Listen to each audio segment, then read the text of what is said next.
अमन, रोहन और सिया, तीन पक्के दोस्त हमेशा नई रोमांचक जगहों की खोज में रहते थे। एक दिन उन्हें एक पुरानी किताब मिली जिसमें एक रहस्यमयी जंगल का जिक्र था।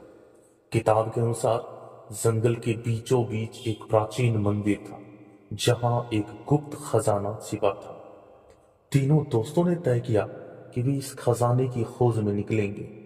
अगले दिन ही जरूरी सामान लेकर जंगल की ओर रवाना हो गए। जंगल घना और डरावना था। चारों तरफ अजीब अजीब आवाजें आ रही थी। चलते चलते अचानक अमन का पैर किसी चीज से टकराया। जब उन्होंने ध्यान से देखा तो वो एक पत्थर का पुराना निशान था जिस पर कुछ अजीब अक्षरों में लिखा था। वे आगे बढ़ ही रहे थे कि अचानक एक गहरी खाई सामने आ गई। रोहन ने अपनी रस्सी निकाली और एक पेड़ से बांधकर सबको सुरक्षित पार कराया। आगे बढ़ते ही एक झरने के पास एक विशाल काय गुफा दिखी। सिया ने किताब में पढ़ा था कि मंदिर इसी गुफा के अंदर है। जैसे ही वे अंदर घुसे तो देखा कि वहां दीवारों पर अजीबो गरीब चित्र बने हुए थे। तभी अचानक जमीन हिलने लगी और गुफा का द्वार बंद हो गया।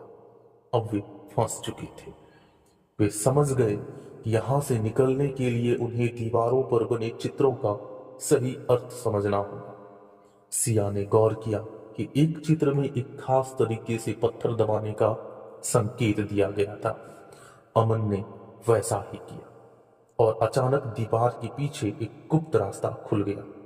वे धीरे धीरे उस रास्ते पर बढ़े और एक बड़े हॉल में पहुंचे।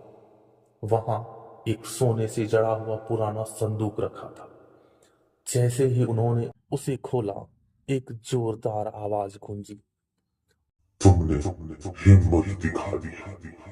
यह खजाना तुम्हारा है। उन्होंने देखा कि संदूक में सोने चांदी के सिक्के, बेशकीमती रत्न और एक पुराना नक्शा था। यह नक्शा किसी और छिपे खजाने की ओर इशारा कर रहे थे। क्या यह सिर्फ एक खजाना था या इस जंगल में और भी रहस्य छिपे थे? यह जानने के लिए वे अगली यात्रा की तैयारी करने लगे।